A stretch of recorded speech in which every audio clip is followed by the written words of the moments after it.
واقعات، قصص اور کہانیاں صرف دل لبھانے اور للچانے کے لیے نہیں ہوتے، بلکہ ان کے بیان کرنے کا مقصد اور مقصود اور مطلوب یہ ہوتا ہے کہ عقل والے، دانش مند، فکر مند، صاحب ذی شعور انسان اس سے عبرت پکڑے۔ کچھ واقعات وہ ہیں جو اللہ تبارک و تعالیٰ نے قرآن کریم کے اندر بیان فرمائے، ان اقوام کے، ان قوموں اور ان قبائل کے احوال اور واقعات اور قصص کو بیان کیا قرآن نے، جنہوں نے اللہ تعالیٰ کی نافرمانی کی اور پھر اللہ تعالیٰ نے ان پر اپنی گرفت کو سخت کر دیا، ان کے اوپر عذاب بھیجا اور خاص و خاشاک کے اندر ان کو تبدیل کر دیا، یا فجعلہم کعصف مأکول، کھائے ہوئے بھوسے کے اندر تبدیل کر دیا۔ جہاں پر انذار، ڈر اور خوف کے، غم اور الم کی داستانیں اور واقعات قرآن میں مذکور ہیں، وہیں پر اللہ تبارک و تعالیٰ رب العزت نے قرآن کریم کے اندر انعام یافتہ اور ان طبقات کا ذکر فرمایا جن سے اس نے خود راضی ہونے کا اعلان فرمایا، یعنی انبیاء علیہ السلام، صدیقین، شہداء اور صالحین۔ سب سے پہلا درجہ انبیاء علیہ السلام کا ہے، اور پھر انبیاء کی نصرت کرنے والے صدیقین جو سچے لوگ ہیں ان کا درجہ بیان فرمایا، پھر شہداء اور صالحین کو رکھا، اور ساتھ ہی ساتھ ان کی صفات متمیزہ اور ممجزہ اور ان کے مثالی ہونے کو بھی قرآن نے بیان کیا کہ اللہ تعالیٰ نے فرمایا فَإِنْ آمَنُوا بِمِثْلِ مَا آمَنْتُمْ بِهِ فَقَدِ اهْتَدَوْا، کہ اے لوگوں اگر ایمان لانا چاہتے ہو تو پھر انہی کی مثل ایمان لے کے آؤ جو یہ ایمان لے کر آئے ہیں، تبھی تم ہدایت پر ہوگے۔ وَإِن تَوَلَّوْا فَإِنَّمَا هُمْ فِي شِقَاقٍ، اور اگر ان مقدس شخصیات اور ہستیوں کے علاوہ کسی اور ذرائع سے، کسی اور طریقے سے اسلام پر عملداری ہونے کی کوشش اور دعویٰ کریں گے تو اس کے نتیجے میں نقصان اور خسارہ ہی خسارہ ہے، اس میں پھر ہدایت نہیں ہے۔ اور یہی وجہ ہے کہ عہد نبوی صلی اللہ علیہ وسلم میں جب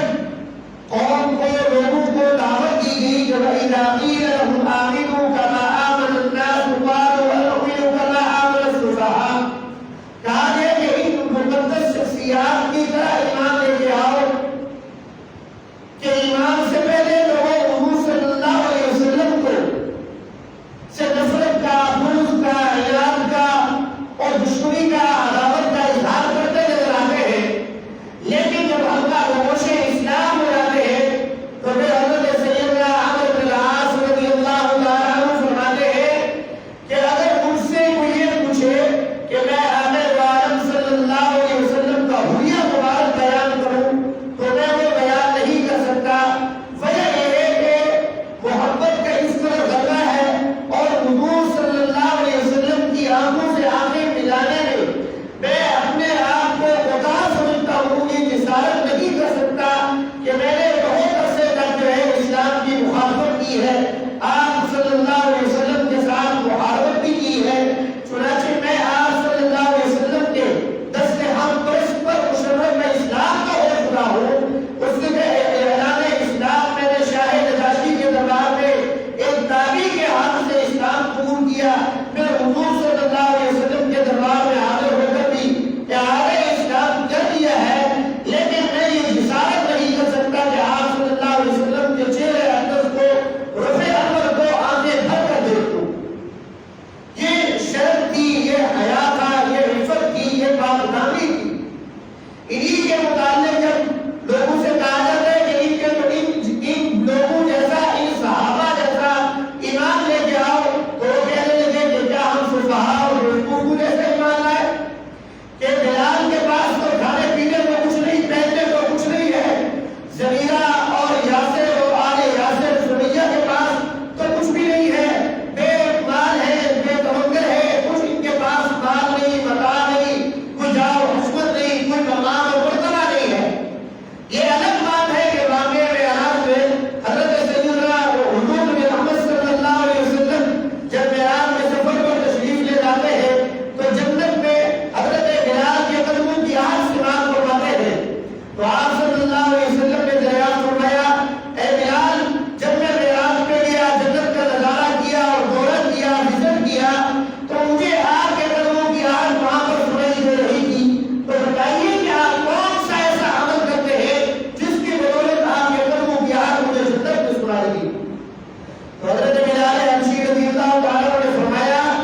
صحابہ کرام رضوان اللہ علیہم اپنی جان مال عزت آبرو سب کچھ تن من دھن حضور صلی اللہ علیہ وسلم پر وار کر دیا، نثار کر دیا، اور پھر حضور صلی اللہ علیہ وسلم نے بھی ارشاد فرمایا لا يؤمن احدكم حتى يكون احب اليه من والده وولده والناس اجمعین۔ اے لوگوں، تم میں سے کوئی شخص اس وقت تک کامل مومن ہو ہی نہیں سکتا جب تک وہ خود اپنی جان، اپنے والدین، اپنی اولاد اور کل انسانیت سے زیادہ ان سے محبت نہ رہے۔ اور موجودہ حالات میں جو مستقبل صورتحال ہر مسلمان جس کا سامنا کر رہے ہیں، اگر اس کے اوپر سے نقاب اتارے تو پھر تو حضور صلی اللہ علیہ وسلم کی حدیث طیبہ ہے جس میں ویل للعرب، عرب کے بادشاہوں کے لیے ہلاکت اور بربادی کی نوید سنائی آپ صلی اللہ علیہ وسلم نے، اور پھر فرمایا کہ یہ دور نہیں قریب ہی ہے۔ اور صحابہ کرام نے دریافت فرمایا کیا یا رسول اللہ صلی اللہ علیہ وسلم اس وقت ہم تعداد میں کم ہوں گے؟ آپ صلی اللہ علیہ وسلم نے فرمایا ہرگز نہیں، تعداد تو تمہاری ضرورت البحر، سمندر کی جھاگ کی طرح جو ہے ہوگی، بہت زیادہ تعداد ہوگی۔ جھاگ اس طرح پانی کے بہاؤ جب تیز ہو تو جھاگ ہی جھاگ نظر آتی ہے، جب سرف پانی کے اندر ڈالے تو پانی چھپ جاتا ہے، تو پوری جھاگ ہی جھاگ نظر آتی ہے۔ جھاگ سمندر پورا کا پورا بھرا ہوا، یعنی کہ تعداد کے اعتبار سے ملت اسلامیہ اور مسلمان نام کے مسلمان بہت زیادہ ہوں گے، لیکن ان کے دلوں کے اندر وہن پیدا ہو جائے گا۔ فرمایا وہ وہن کیا چیز ہے؟ تو آپ صلی اللہ علیہ وسلم نے ارشاد فرمایا حب الدنیا و کراہیت الموت، مال اور متاع کی محبت، پیسہ، دولت، گھر، عیش، عشرت، اس کی جستجو ہوگی، اس میں ریل پیل ہوگی، اس میں مقابلہ ہوگا، اس کے اندر جو ہے اپنے آپ کو سرگردان کیا جائے گا، لیکن بہت سے راہ فرار اختیار کرنے کی کوشش کی جائے گی۔ پھر یہی وجہ، یہی وقت ہوگا کہ وہ تم مسلمانوں کے اوپر جو ہے کفر وہ مسلط ہو جائیں گے اور تمہاری ہلاکت اور بربادی مطلق ہو جائے گی۔ چنانچہ آج کے جمعہ المبارک میں دو باتیں میں نے کرنی ہے، صرف 10 منٹ میرے پاس وقت ہے۔ پہلے تو یہ کہ حضرت عمرو بن العاص رضی اللہ تعالیٰ عنہ جن کا میں نے پہلے تذکرہ کر دیا، ان کا یوم وفات جب شوال المکرم کو ہے، عید الفطر کی رات کو ہوا تھا سن 43 ہجری کے اندر اور 664 عیسوی کے اندر۔ حضرت سیدنا عمرو بن العاص رضی اللہ تعالیٰ عنہ وہ صحابی رسول ہیں جنہوں نے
کیا، اسکندریہ کو فتح کیا، اور آپ رضی اللہ تعالیٰ عنہ نے طرابلس کو بھی فتح کیا ہے۔ آپ رضی اللہ تعالیٰ عنہ کا جب یوم وفات آیا، وفات سے بیشتر آپ رضی اللہ تعالیٰ عنہ نے نصیحت کی کہ مجھے جب دفن کرنے لگے تو میرے پاس حضور نبی محمد صلی اللہ علیہ وسلم کے روح مبارک ہے، قبر کی آسانی، قبر میں آسانی کے لیے وہ روح مبارک جو ہے میرے کفن کے اندر رکھ دیجیے گا تاکہ میرے لیے آسانی ہو جائے۔ آپ رضی اللہ تعالیٰ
یہ ہم میں موجود ہے نہیں ہے. اسی طریقے سے ہمارے یہاں کیا ہم یتامہ، یتیم، مسکین، غریب، نادار اس کی داد رسی کرتے ہیں؟ اپنے عزیز و اقارب میں حضور نہ صحیح، اپنے عزیز و اقارب ہی دیکھ لیں. ہم اپنے گھروں کے اندر امور مسلم کھاتے ہوئے نظر آئیں گے، لیکن پڑوسی کے گھر میں چولہا نہیں جلا تو ہمیں کوئی فرق نہیں پڑتا ہے. اور بادشاہوں کی حالت بھی دیکھ لیجیے، ذرا سا کلمہ حق دے دیے جائے تو فوراً جو ہے وہ درپے ہو جاتے ہیں رعایا کے، ان کو جیلوں میں ٹھونس دیں گے، یہ ان کے قتل و قتال کی جو ہے نوبت آ جائے گی. یہ پانچوں صفات جو تھی مذکور ہے، جو حضرت عمر بن العاص رضی اللہ تعالیٰ عنہ نے نشانیاں بیان کی ہیں اہل روم اور اہل مدر کی، وہ آپ اس کو اختیار کیے ہوئے ہیں جب ان کا استعلاء ہے. لیکن حضور صلی اللہ علیہ وسلم کی احادیث طیبہ اور قرآن کریم ہمارے لیے ہدایت کا نمونہ اور کتابیں ہیں، رہنمائی کا منبع اور مصدر اور محور ہے. ہم مسلمانوں کو چاہیے ہم اس قرآن اور حدیث کے ساتھ رجوع کریں جس میں آپ صلی اللہ علیہ وسلم نے فرمایا مومنین کی مثال ایسی ہے جیسا کہ ایک جسم ہو، وہ آپس میں مہربان بھی ہے، آپس میں رحم دل بھی ہے، آپس میں محبت کا اظہار بھی کرتے ہیں، آپس میں درگزر کا معاملہ بھی کرتے ہیں. کوئی اختلاف بندہ بندہ اونچے نیچ پیدا ہو جاتی ہے تو درگزر سے کام لیتے ہیں، محبت اور محبت سے کام لیتے ہیں. یہ اہل ایمان اور اہل اسلام کی صفت آپ صلی اللہ علیہ وسلم نے بیان کی. اور پھر فرمایا یہ ایک جسم کی مانند ہے، اذا اشتكى منه عضو تداعى له سائر الجسد كالسهر والحمى. اگر انسان کے جسم کے اندر سر میں تکلیف ہو تو پورا جسم بے چین ہے، پاؤں میں تکلیف ہو پورا جسم بے چین ہے، سر میں درد ہو، پاؤں میں کانٹا چھپ جائے تو انسان کو امن اور سکون اور راحت میسر نہیں آتی. اسی طریقے سے اہل اسلام میں سے کسی ایک کو تکلیف پہنچے تو پورے عالم اسلام کو بیدار اور بے چین اور مضطرب ہو جانا چاہیے کہ اس کو وہ تکلیف محسوس ہونی چاہیے. لیکن سوء اتفاق ہے کہ حکمران اور اہل ایمان جو ہے، اہل اسلام جو ہم کے نام لیوا ہے، نام کے ہم مسلمان ہیں، کام اور عمل کے ہم مسلمان نہیں ہیں. بشمول میرے کہ ہمارے اندر وہ استحلال، وہ خوف، وہ خشیت، وہ الہیت، وہ رجوع اللہ، وہ توکل علی اللہ، وہ اللہ پر بھروسہ ہے ہی نہیں کہ ہم تو مادیت کی طرف اور مادے کی طرف دوڑ رہے ہیں، بھاگ رہے ہیں کہ دنیا ہم سے چھن جائے گی، ہمیں دنیا زیادہ سے زیادہ چاہیے. ہمیں توکل علی اللہ جو کہ اللہ تعالیٰ نے وعدہ کیا ہے کہ میں تمہیں رزق بھی دوں گا، تمہیں رہائش بھی دوں گا، تمہیں قبر بھی عطا کروں گا. واضح اور بڑی کتاب میں یہ سب کچھ اللہ نے لکھا ہوا ہے. لیکن عذاب قبر سے اور عذاب حشر سے اور پھر اہل ایمان کی علم اور تکالیف میں مبتلا ہونے کے وقت اگر ہم بے حس جس طرح ابھی ہے اسی طرح رہ گئے، انگریزوں کی، اسرائیل کی اور ملٹی نیشنل کمپنیوں کی مصنوعات سرف ایکسل ہو، کوکا کولا ہو، پیپسی ہو، سیون اپ ہو، نوڈلز وغیرہ ہو، لیز ہو، جتنی بھی ہمارے نوجوان گھروں میں بچے بڑے چھوٹے بڑے یہ مصنوعات انگریز کی، اسرائیل کی، ملٹی نیشنل کمپنیوں کی استعمال کر رہے ہیں، یہی سارا پیسہ دوبارہ اسرائیل کے پاس جاتا ہے، وہ مسلمانوں کے خلاف استعمال کرتے ہیں. دعا کرتا ہوں کہ اللہ تعالیٰ مجھے اور آپ کو قرآن اور سنت پر عمل کرنے کی توفیق عطا فرمائے، اتباع صحابہ کرام صلی اللہ علیہ وسلم پر عمل کرنے کی توفیق بخشے اور اہل اسلام کا درد جو ہے محسوس کرنے کی توفیق عطا فرمائے. وما علینا الا البلاغ المبین. آمین.